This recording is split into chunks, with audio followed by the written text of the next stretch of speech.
Hitler is on the brink of doing what Napoleon failed to do: conquer Russia. For the Russian people, the war is an unbroken agony of siege and defeat. In Leningrad alone, 350,000 civilians die of starvation. Russia reels and calls on her allies for help. Open a second front, cry the Russians, hoping to divert the German divisions at the gates of Leningrad, of Moscow, of Sevastopol, of Stalingrad. The German guns keep pounding.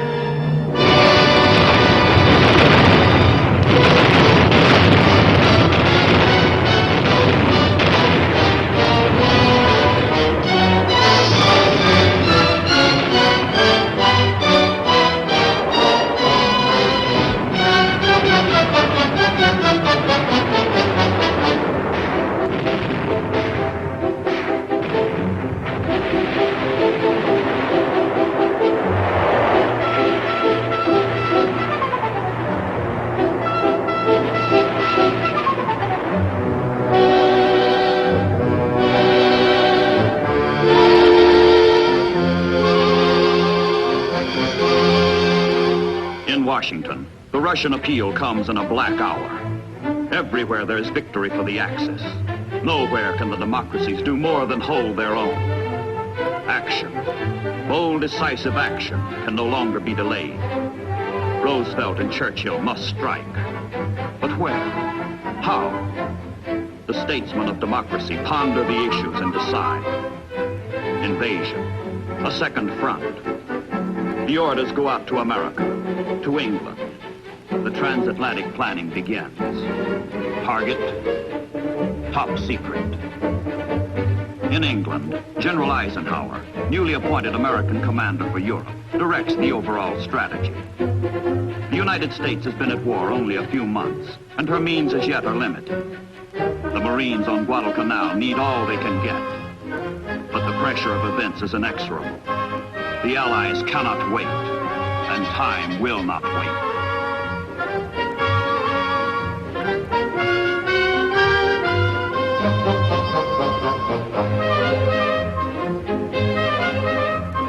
In October, troops embark at English ports for the first joint Anglo-American offensive in World War II.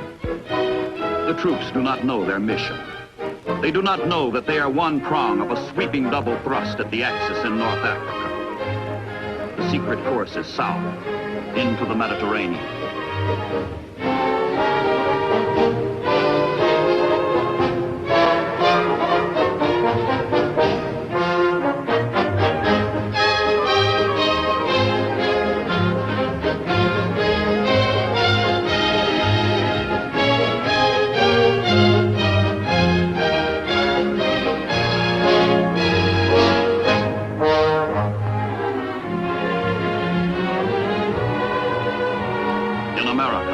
The other prong of the assault is hurriedly forged at East Coast forts, where untried and untested troops, fresh from civilian life, are brought together for the greatest amphibious operation yet attempted. 4,000 miles of hostile sea lie between the crystal sands of Virginia, the granite rocks of Maine, and the far shore of North Africa. Many of the men have never heard of their destination, Casablanca, on French Morocco's west coast.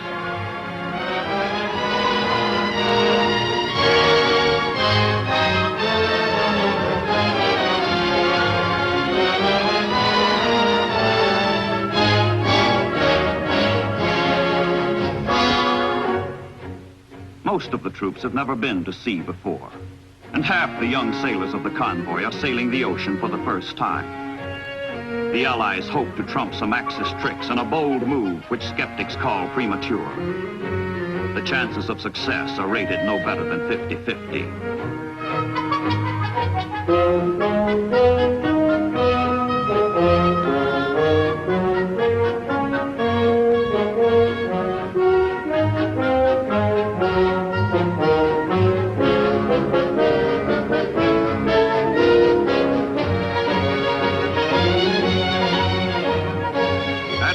Commands the American task force. Rumors circulate that the ships are headed south for maneuvers. But Task Force 34 is in deadly earnest. The operation is christened Torch, And on these men and ships falls the job of lighting the torch and keeping it burning.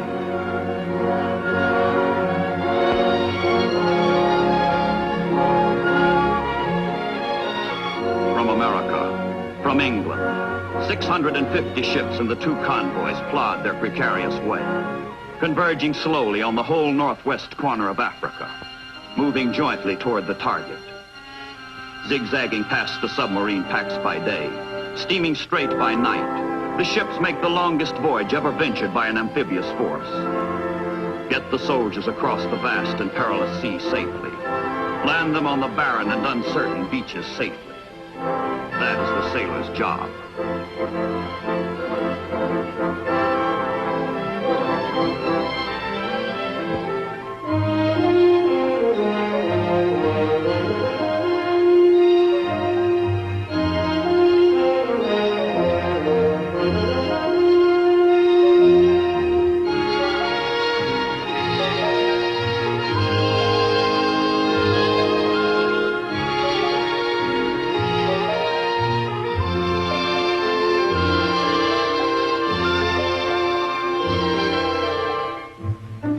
Sailors on watch are charged with the safety of the ships, gravest of responsibilities. But in the transports, the troops have little to do except relax, fool around, wait, and try to forget what is ahead.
Briefings, discussions prepare all hands for the coming invasion. The Americans come as friends, but to crush Germany and thereby help Russia, they must first wrest bases from France, a friend. The French Vichy government in Europe has pledged itself to defend its African colonies against all. But whether the French will resist Americans, how violently they will react, none can say. So the friendly convoy must sneak toward shore like an enemy.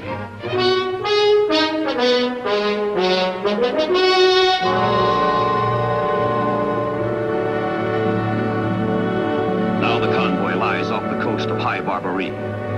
Beyond lies Africa. President Roosevelt announces the landings to the French by radio and asks their help. Then General Eisenhower urges the French to turn their searchlights skyward as a token of welcome. All hands hope and pray there will be no resistance.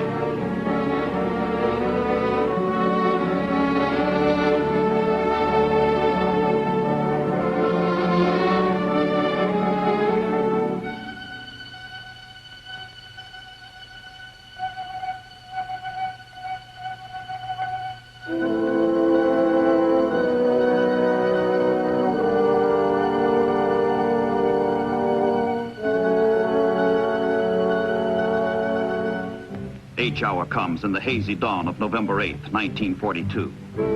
The troops go ashore, still uncertain whether they will be welcomed or resisted, embraced or shot.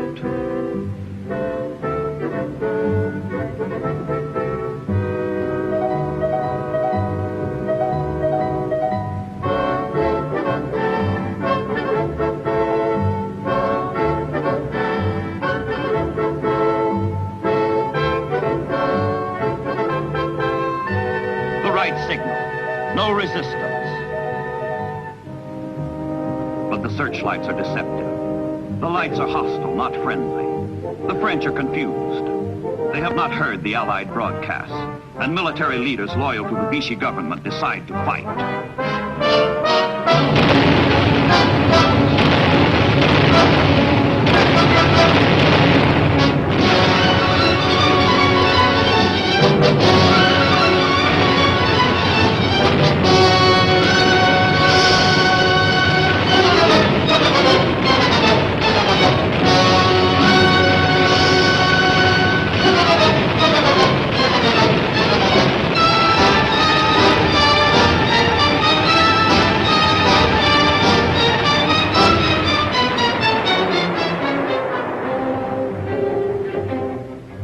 For the landing troops, no doubt remains now.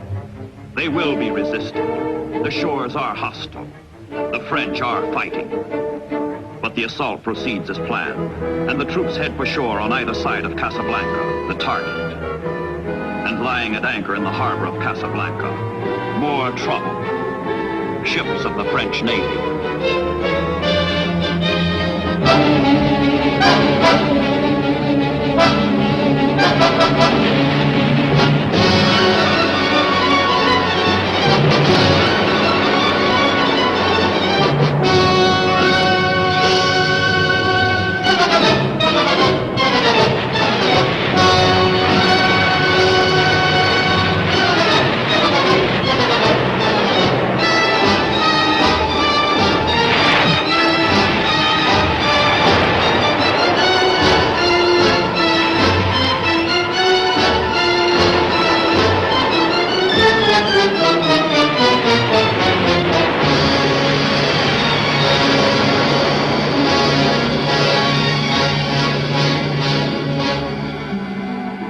Casablanca continues for 3 bitter days before the Vichy French surrender, and the Free French and their American allies take over.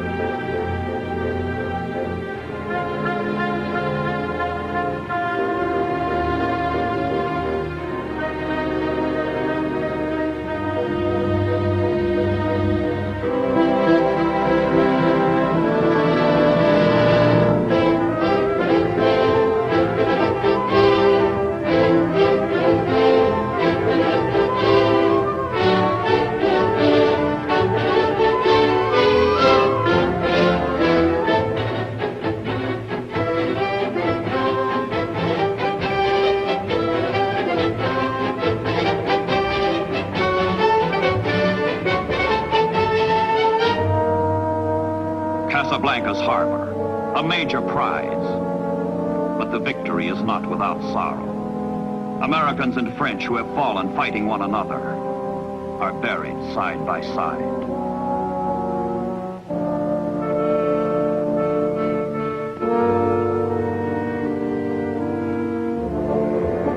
A German commission sent to negotiate with the French is trapped in Casablanca. This, says the general who heads the delegation, is the worst setback to German arms since 1918.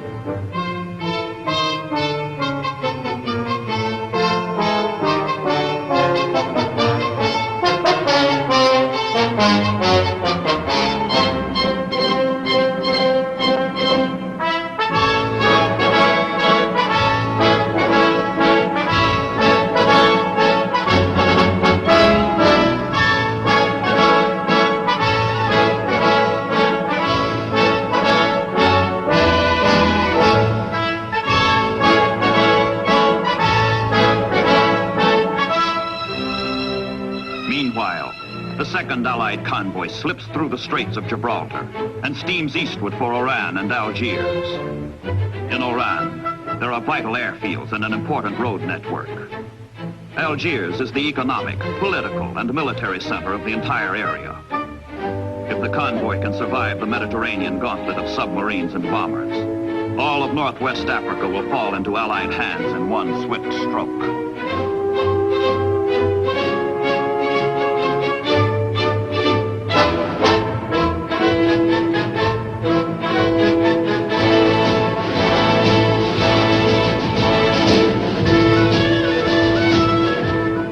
With some help from the French, the tactics work.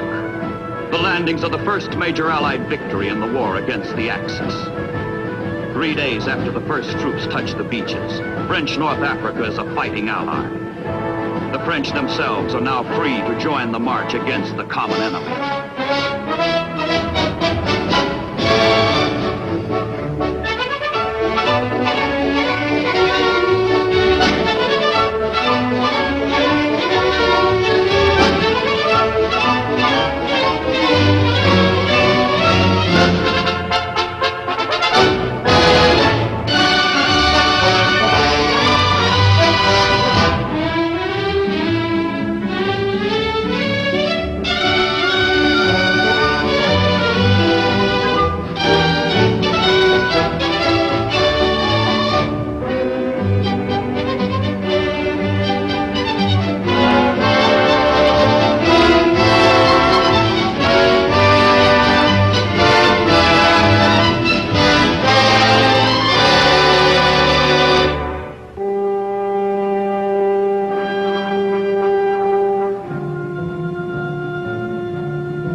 At their newly won seaports, the Allies begin the enormous buildup of supplies in preparation for the ultimate conquest of all North Africa.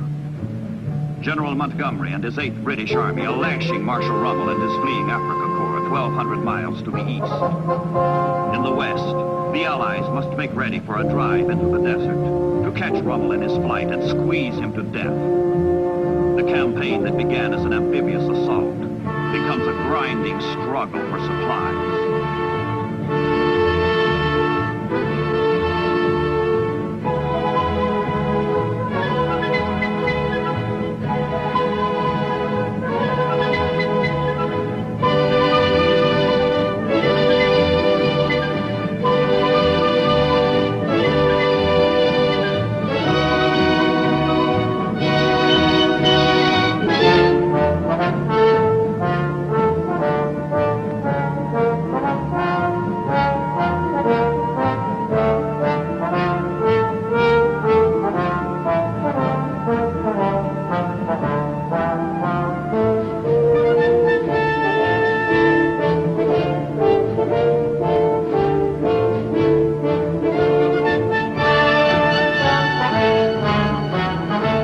Showdown for the Mediterranean is on.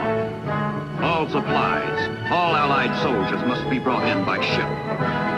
The campaign depends on the ports and the navies that control them.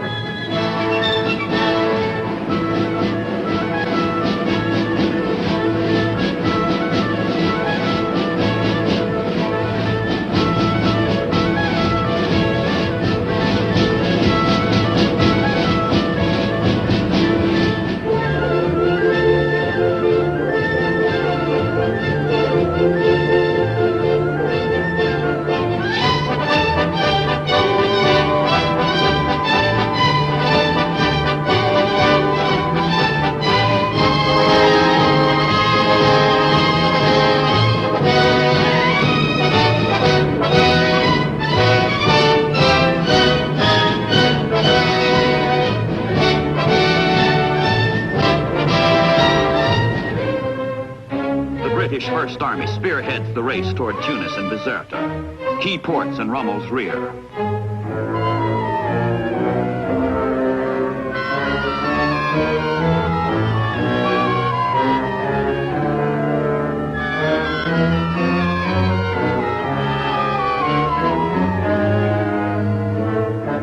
But the Desert Fox and his unbroken Africa Corps reach Tunisia first, checking the Allied move and nullifying the chance for a quick German defeat. Rommel's dream of taking Suez is shattered, but But the Nazis still have a firm grip on North Africa. They will not let go. Into Tunisia, across the Mediterranean narrows from Sicily, the Axis High Command sends streams of transport planes to reinforce Rommel. Swiftly, efficiently, the Axis begins its own build-up to counter the Allies.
Are now pushing Rommel from both ends, from the east, from the west. And they keep pushing him, and pounding him, and pushing him.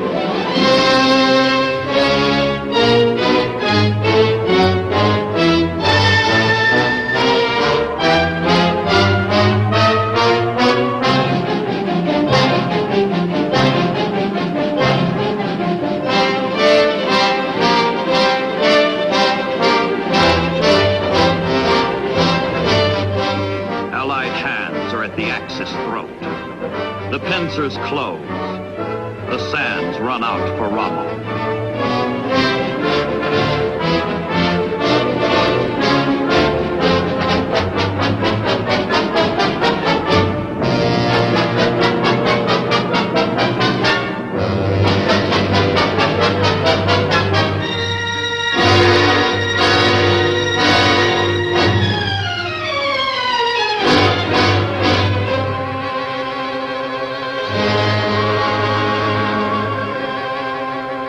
Death of the Africa Corps. End of the Axis in Africa.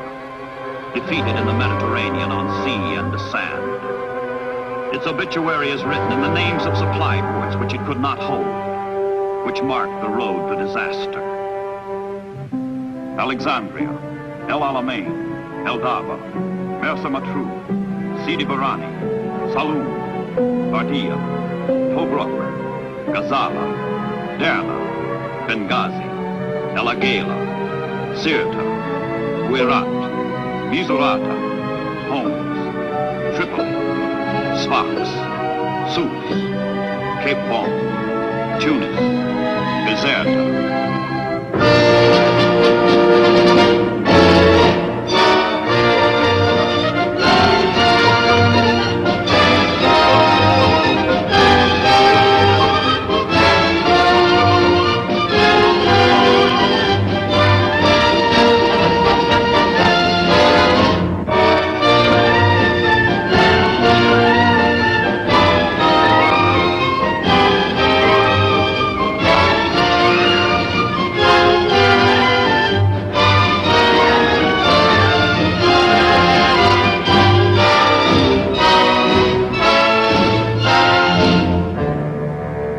250,000 Axis prisoners. With the 300,000 additional Germans lost at Stalingrad, the face of fascism shows the first furrows of defeat. It is not yet the beginning of the end, but it is the end of the beginning.